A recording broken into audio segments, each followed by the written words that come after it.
Alright, I am back with another Destiny 2 video.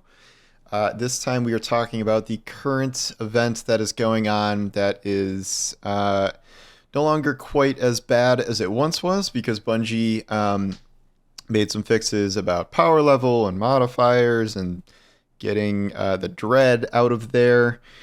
This is Call to Arms, where it's this new kind of event where you are running a bunch of different activities and trying to place in the top percentile of the overall community of Destiny.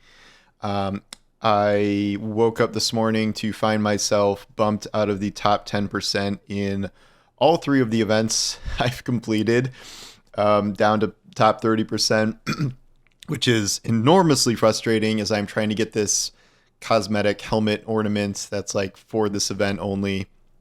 And you know what? I kind of like that. This is kind of a weird thing I've come to realize, but as frustrating as this event can be, I kind of like the overall concept of it and format, especially now that it's been like mostly fixed in like the worst things that were going on with it. Mainly because it's like making me feel something while playing Destiny, which has not really happened all that much for the past X amount of time, lots of time. And what I mean by that is it's kind of maddening when you get knocked out of something when you previously got into the percentile you wanted, and when you get into the percentile you wanted, it's like it feels like a real achievement.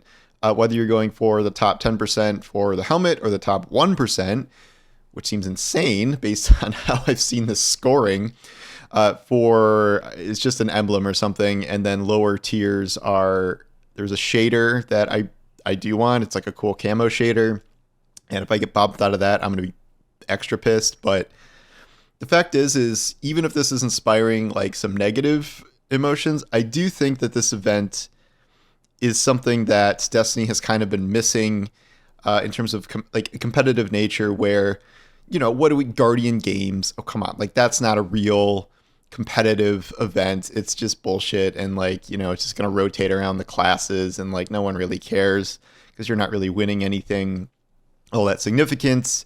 You know, there's climbing and ranked PvP and you get a couple drops of guns and whatever. But like, this is something that, I mean, I guess anyone can compete with, especially with the recent changes to power. And I like the fact that there are earned cosmetic rewards that are like genuinely pretty hard to get, whether that's the shader, but especially that helmet. I can't remember the last time we've competed or really tried to achieve something for an armor ornaments. I feel like that almost never happens, and it's a cool one. I really like the flaming mohawk. I did learn that you will have to redo Call of Arms again to keep the mohawk on fire next time and get in the top 10%. I think that's kind of stupid. I wish they would just do a new ornament. Like, they release 40 ornaments every season, like every 3 months. Like, you can't do one ornament like per Call to Arms twice a year, like whatever. I think this does a number of things. I talked about this in an article that I think the portal as a whole should employ. It gives you the option of almost all negative modifiers. I think all the positive modifiers to slot into anything. So you're not limited to this like, you know, 30 to 30% ratio of them, depending on what you're running. They also made it so the positive modifiers don't drag down your score, which is something that has not happened. And as a result, people don't usually use those for any particular reason. There's also something I think is kind of interesting about trying to achieve like the max score rather than just getting barely over the threshold to get whatever the proper drop is for an A. And this is one aspect where I think the portal scoring is kind of interesting. There are some issues certainly with how to get like the top scores that are annoying. I'd say one of the most annoying ones is what's going on in the salt mines, where really to get one of the super highest scores, you need to find a high value target, which gives you a bunch of extra points that you can then feed into your multiplier to get higher scores. And like, that's really the only way you can get the highest scores in this. And it's a completely random chance whether that spawns. You're not going to know if it spawns until halfway through running it. So like, that sucks. That aspect of it really sucks. There are still some power factors in here that I don't think should exist. It's better than, you pretty much had to be 550 to get the max amount of points, but it's not quite a level playing field as of yet. But I do think there's something to be said about playing these activities, trying to maximize your score based on, you got to jam in all the biggest, down arrow modifiers in there, but there's something to be said about offsetting those with the powerful ones and trying to format your builds in a less restrictive way than before. Because one other thing they've also done is they've made just using new gear like the most arrows you can get from the loadout thing. I think that's probably just how it should be. The fact that new gear bows only was like the highest one before. It's just like, come on. So like for an event like this, I don't think you want that restrictive of a loadout, as that was insane. So that is a change they also made during this event that was good. It's kind of weird that I think this, because, I'm not exactly Mr. Competitive when it comes to stuff like this, but I do think that there are a lot of good things about this event, even if it can be enormously frustrating. I don't know if I'm going to get the helmet. That's the thing, is like, someone's like, oh, well, just be cumulative score, and like if you get top percent. No, I don't think so. I don't think you should just run 100 times to get whatever the score is to get the helmet. I think this is an interesting way to do it, and a form of competition in Destiny that we've almost never really had before. So many of these other events are just kind of meaningless nonsense or just PvP only in climbing. This is something that uses a range of different activities to allow you to kind of climb the way you want. Obviously, this is biased against pre-made teams for some of the other stuff, but I still think that if there was maybe a higher player count, I think this would be better.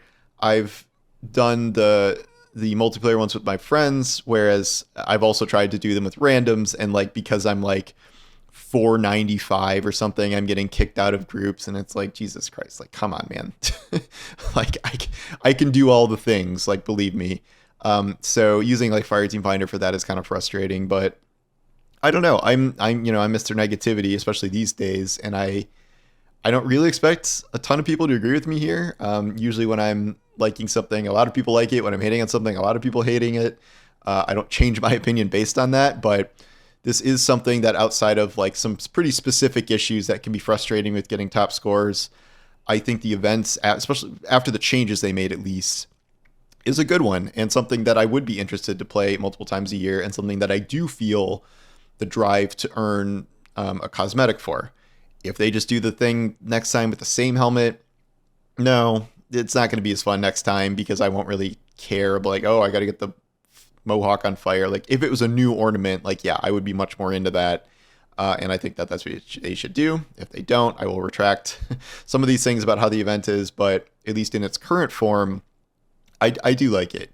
And I'm curious what you guys think. I know a lot of people sort of hate it, and especially if you're if you're in the 90% of people who are not in the top 10, 1%, it can be very frustrating, as I have been frustrated getting in the top 10% and being kicked out. The scores will lock in like 3 days, I think. And then once they're locked, the ratios will stop being, going up and down and up and down. And then you can just kind of figure out what the fixed score is to get in whatever percent, and it won't be as chaotic as it is now. So that will kind of improve things. Yeah, I don't know. I dig it. It's can be annoying. It can feel good. And the fact that it makes you feel anything in the current state of Destiny, positive or negative, like you're not feeling negative because like something is bugged or broken or horribly thought out. Like it's like, oh, I for the most part, outside of like the HVT things, it's like I could have done something different. I could have done something better to increase my score, and it's not perfect. I think it could definitely use some more refining, but I even think that the portal itself could learn stuff from this based on how they treat availability of modifiers, what gives arrows up and down, and positive modifiers, things like that. I think there's a lot to learn from the general portal if we're still going to be doing the portal for the indefinite future. So anyway, that's what I think of the current event. And yeah, let me know what you think in the comments. I'm curious to hear the diversity of opinions if there is one. So thanks for watching, and I'll talk to you soon. Take care.